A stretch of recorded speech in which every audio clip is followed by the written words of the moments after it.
Alors, BYD présente un utilitaire électrique qui semble pas mal. Honnêtement, il y a une bonne gueule déjà. J'aime bien. Alors, jusqu'à présent, BYD a surtout cherché à vendre des véhicules particuliers en Chine comme en Europe, mais le véhicule utilitaire est à présent lui aussi le cœur de son offensive. Le fourgon Ivali a été présenté au salon de Hanovre.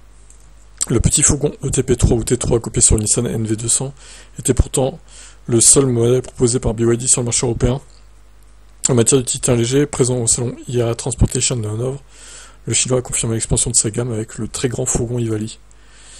Alors, le Ivali mesure 6 mètres de long, hauteur de 2,78 m, largeur de 2,10 m quasiment. Avec sa dimension, il affiche un volume de 17,9 m3. Par contre, la charge utile est de seulement 1,450 tonnes, c'est 100 de moins que le Master E-Tech L3H2. Les deux versions sont homologuées dans les catégories 3,5 tonnes et 4,25 tonnes. Un capot avant. Alors, il se distingue par son avant sans capot prononcé. Son grand pare-brise est très avancé et le design de la proue est plutôt minimaliste avec les deux barres chromées.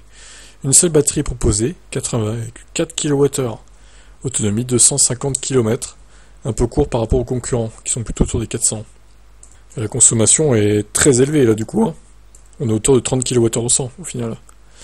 La fonction V2 est de la partie, logique, pic de recharge 188 km, 10 à 80% en 30 minutes.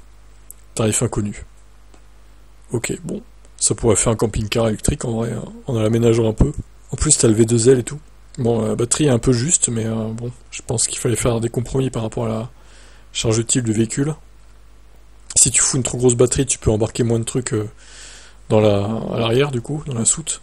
Je pense, hein. Bon, voilà. Bon véhicule, en tout cas, j'aime bien son design. Qu'est-ce que vous en pensez ?